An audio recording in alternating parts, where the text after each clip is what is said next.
Apakah kalian pernah terpikirkan tentang apa yang ada di dalam kubur saat orang baru saja meninggal? Dan apakah kalian berani untuk melihatnya langsung dari dalam kuburan? Kembali lagi di channel Movie Time. Langsung saja kita simak alur ceritanya yang berjudul Siksa Kubur karya dari Joko Anwar.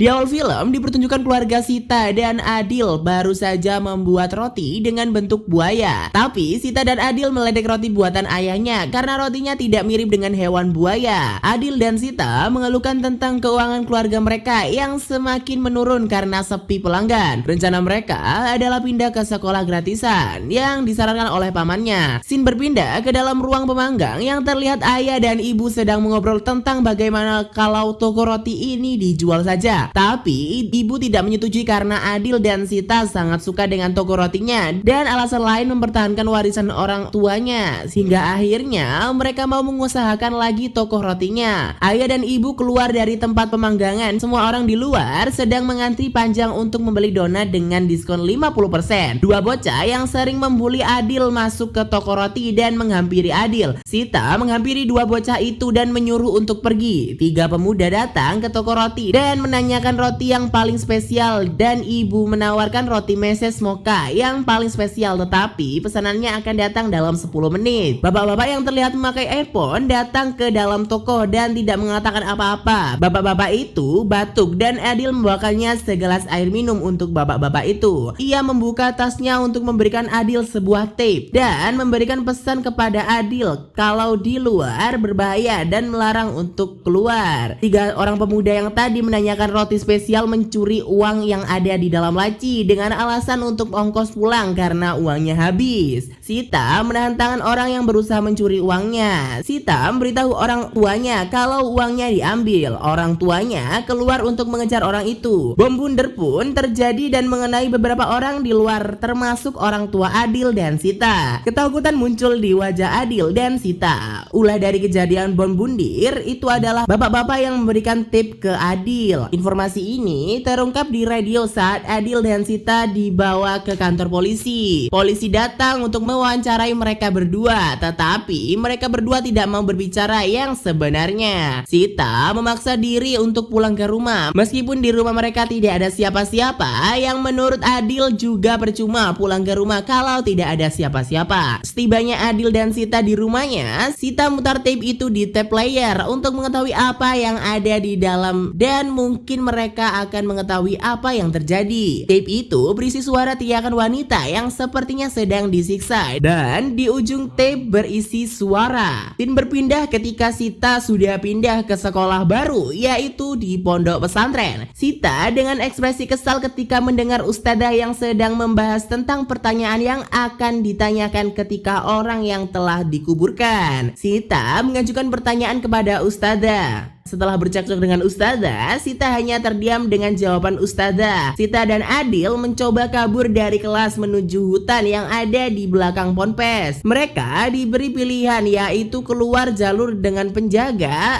atau jalur terowongan tua yang berhantu. Sita membuat keputusan bahwa mereka akan kabur melalui terowongan tua yang berhantu. Jika ada yang berani masuk ke dalam terowongan itu, mereka tidak akan bisa kembali keluar. Sita tetap bersikeras masuk ke dalam terowongan itu dan keluar dari ponpes untuk membuktikan bahwa rekaman yang dikasih sama bapak-bapak pelaku bom bundir itu palsu. Saat di dalam terowongan, Sita terburu-buru sehingga Adil tertinggal di belakang. Sita dan Adil terus memanggil satu sama lain, tetapi belum juga bertemu. Sita berjalan mundur dan menemukan seorang anak kecil yang bernama Ismail. Ia ketakutan dan berlari entah arahnya kemana. Sita ternyata keluar kembali ke tempat awal dia masuk terowongan. Saat keluar sudah dijemput oleh ustadz dan ustazah di ponpes. Sita dibawa ke ruang ustazah untuk diganti kerudungnya ke warna merah untuk menandai bahwa ia telah berbuat dosa. Saat itu pula Sita mulai menangis karena merindukan bapak dan ibunya. Para santriwati harus berkumpul di kelas untuk membaca Al-Quran, dan di saat Sita membaca Al-Quran, ustazah Umayyah yang ada di luar kelas dikejar-kejar sama ustazah yang tadi cekcok dengan Sita.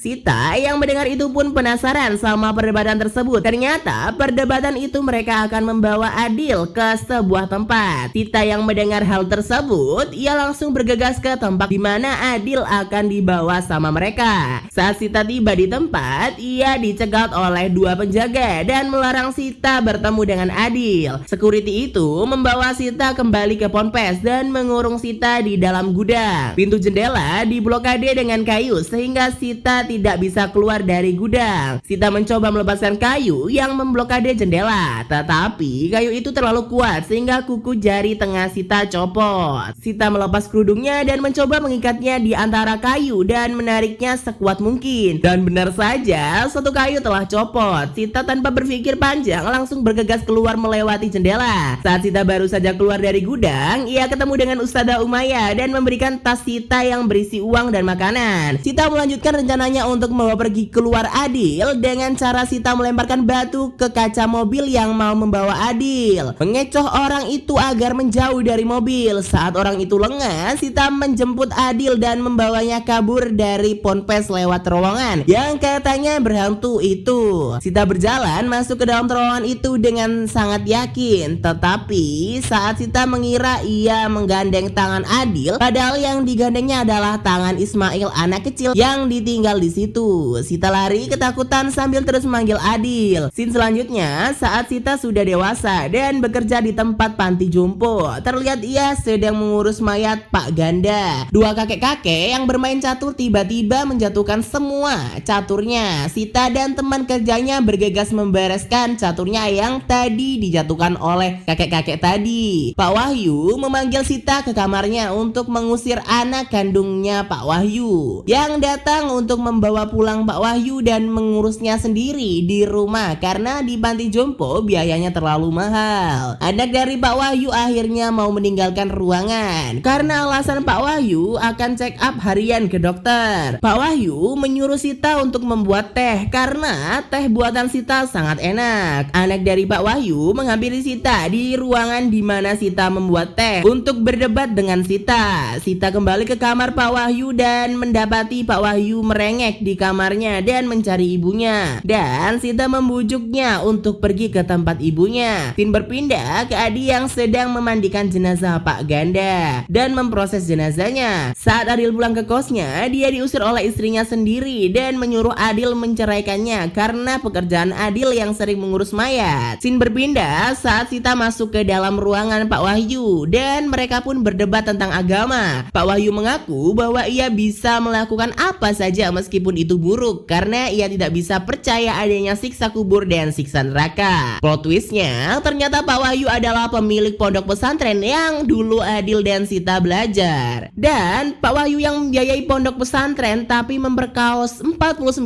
anak dan satu anak hilang di dalam terowongan yang bernama Ismail. Dan yang dulu mencoba menculik Adil adalah Pak Wahyu. Adil datang menghampiri Sita yang ada di dalam ruangan Pak Wahyu karena ia tidak punya tempat tinggal. Tetapi saat Adil melihat wajah Pak Wahyu, ia kaget dan langsung mencekik Pak Wahyu karena saking dendamnya. Sita menyuruh Adil untuk berhenti melakukannya dan Sita mengakui ia akan melihat orang seperti Pak Wahyu nantinya di dalam kuburan. Pak Wahyu telah mengakui apa yang telah ia perbuat dan ia mengakhiri hidupnya di tangan dia sendiri. Keluarganya tidak mau kematian Pak Wahyu diketahui oleh publik dan meminta tolong Adil dan Sita mengurus jenazahnya. Pak Wahyu telah dikuburkan oleh Adil dan Sita, tetapi mereka tidak langsung menutup kuburan Pak Wahyu, melainkan Sita ikut mengubur dirinya bersama jenazah Pak Wahyu. Tujuan Sita adalah membuktikan kalau agama hanya menakut-nakuti manusia saja. Semalaman Adil menjaga Sita di dalam kuburan. Sementara di dalam kuburan Sita tidak melihat apa-apa selain cacing kecil yang muncul di pipa yang digunakan untuk Sita bernafas. Sita datang ke acara TV untuk mengatakan kepada publik bahwa dia telah melihat di dalam kuburan bahwa di sana tidak ada apa-apa. Tetapi ketika ia mau memutar video bukti kartu memorinya ditukar oleh Adil, Sita masih tidak percaya kalau memorinya ditukar oleh kakaknya sendiri. Sampai-sampai Sita diteriakin oleh penonton.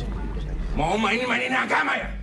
Mau jadi penista agama? Sita pulang menghampiri Adil dan memarahinya karena telah mempermalukannya. Sita sedang merindukan keluarganya hanya dengan memandang foto keluarganya saat masih lengkap. Tetapi tiba-tiba ada yang manggil Sita dari kamar Pak Wahyu. Sita penasaran sama suara itu dan menghampirinya. Masih tidak percaya bahwa yang dilihatnya itu asli dan berpikir itu adalah halusinasi. Dari depan kamar Pak Wahyu tiba-tiba ada Bu Nani yang raut wajahnya sedih karena mengetahui suaminya selingkuh. Sita diantar ke kamar di mana suami Nani selingkuh dengan pengurus panti alias teman Sita sendiri. Pak Pandi berusaha meminta maaf kepada Bu Nani, tetapi Bu Nani terlanjur kecewa. Sita menyuruh Bu Nani untuk tinggal sendiri semalaman dengan alasan untuk menenangkan perasaannya. Pak Pandi tidak setuju akan hal itu karena ia tahu bahwa istrinya itu slodrik dan ceroboh. Tapi Bu Nani tetap dibiarkan tinggal sendiri untuk semalaman. Saat semuanya sudah tenang, Ibu Nani mulai masuki kamarnya sendiri untuk satu malam. Baru juga buka pintu malah terkencing-kencing. Hadeh, Bu Nani. Bu Nani pergi ke tempat laundry untuk mencuci roknya yang kotor karena air kencingnya. Tetapi saat mencuci, cincin pernikahan yang dipakai oleh Bu Nani masuk ke dalam mesin cuci. Tubuh Bu Nani masuk ke dalam mesin cuci untuk mencari cincin itu, tetapi ia tersangkut saat ada di dalam mesin cuci dan meraba-raba di area tombol dan tidak sengaja memencet tombol on. Badan Bu Nani ikut tergiling, berputar-putar dan rambutnya tersangkut dan tergiling. Mesin cuci berhenti, tetapi rambut Bu Nani tersangkut dan susah untuk dikeluarkan. Bu Nani tetap memaksa dirinya untuk keluar dengan kondisi rambutnya yang sudah berantakan. Pak Pandi sangat sedih ketika melihat Bu Nani sudah tidak bernyawa. Teman Sita yang selingkuh dengan Pak Pandi menangis dan merasa bersalah terhadap Pak Pandi karena perbuatannya itu bisa mengakibatkan istrinya Pak Pandi meninggal. Sita menghampiri Pak Pandi di kamarnya yang sedang menangisi dan menyesali perbuatannya. Dan Pak Pandi menyalahkan Sita karena membiarkan Bu Nani sendirian. Sita menghampiri Ibu Juwita untuk membuktikan bahwa berbicara dengan orang yang sudah meninggal itu bisa dilakukan. Dan pada saat itu mereka melakukan ritual pemanggilan arwah. Arwah Bu Nani memasuki tubuh Bu Juwita dan Pak Bandi pun langsung meminta maaf kepada istrinya. Tetapi istrinya bilang kalau ia mau memaafkan suaminya kalau ia sudah mengkill perempuan itu alias teman kerja Sita. Scene berpindah ke Adil yang memandikan jenazah. Saat itu ada suara pintu diketuk dari luar, tetapi tidak ada orang sama sekali. Mayat itu pun bangun dan menghantui Adil. Ia mencoba keluar tetapi pintu tidak bisa dibuka. Alhasil ia bersembunyi di dalam loker karena ketakutan. Dan tak lama setelah itu mayat yang tadinya hidup ada di dalam loker di sebelahnya Adil. Scene berpindah pada Sita dan Lani yang sedang melipat baju laundryan. Tapi saat Lani curhat kepada Sita, ia malah diincar oleh Pak Pani menggunakan pisau. Sita dan Lani langsung kabur dan melindungi Lani dari ancaman Pak Pandi. Pintu berhasil ditahan oleh Sita, tapi nyawa Lani tidak selamat karena ditusuk oleh Pak Hadi dari belakang. Pak Hadi mengakui bahwa ia percaya bahwa siksa kubur itu ada karena ia telah menonton tayangan TV tentang adanya siksa kubur. Itulah mengapa ia berani membunuh Lani. Sita langsung pergi ke tayangan TV tentang orang-orang yang membuktikan langsung di kuburan dan orang-orang mengakui bahwa siksa kubur itu ada. Dunia dipenuhi dengan ketakutan warga tentang siksa kubur dan Sita akan pergi ke tempat makam Pak Wahyu. Sita terus menggali tanah kuburan Pak Wahyu untuk masuk ke dalamnya, tetapi sangat susah untuk Sita menggalinya. Papan kayu bisa dibuka dan Sita pun akhirnya masuk ke dalamnya, tetapi mayat Pak Wahyu tidak ada di dalamnya. Sita terperangkap dan tidak bisa keluar. Jalan yang bisa dilalui Sita hanya goa yang dimana Ismail berada. Ismail muncul dari belakang Sita untuk meminta tolong, tetapi tidak tahu apa yang mau ditolong. Sita terus berjalan entah kemana nantinya ia akan pergi. Saat pertengahan jalan, Sita bertemu dengan Adil yang terlihat sedang memandikan jenazah. Sita tiba-tiba berjalan ke tempat di mana dia menjual roti dan mengulang kejadian sebelum bom Bunderder terjadi dan terlihat bapak ibunya untuk yang terakhir kalinya meskipun tidak nyata. Setelah ayah dan ibunya menghilang, Sita melanjutkan eksplorasinya. Sita bertemu dengan banyak anak kecil yang kemungkinan itu adalah korban-korban dari Pak Wahyu. Mereka berpesan kepada Sita untuk menolong Ismail. Sita menutup matanya untuk menolong Ismail. Ia berkata kalau ia takut dengan hantunya Pak Wahyu. Sita dihadapkan dengan jurang yang diharuskan untuk lompat, tetapi jaraknya sangat jauh. Sita tidak bisa mencapainya dan saat itu pun Sita sadar kalau dia masih ada di dalam kuburan Pak Wahyu. Sita panik karena ada ular yang masuk ke dalam kuburan. Ular itu berjalan masuk ke mulut Pak Wahyu. Dimulai dari situlah Sita melihat langsung bagaimana siksa kubur itu terjadi. Sita ketakutan, hanya bisa berzikir dan beristighfar. Film berakhir sampai di situ saja, dan pesan moral yang dapat kita ambil adalah kita sebaiknya mengikhlaskan dan menerima apa yang telah hilang dari hidup kita. Apalagi hal itu tidak bisa membuat mereka kembali kepadamu. Percuma juga kan? Dan juga kita harus meyakini aturan yang ada dalam agama dan tidak boleh melanggar apa yang dilarang oleh agama. Oke guys, itu saja alur cerita dari film Siksa Kubur. Jangan lupa beristighfar. Astagfirullahaladzim. Admin undur diri ya. Jangan lupa like, komen, dan subscribe. Wassalamualaikum warahmatullahi wabarakatuh.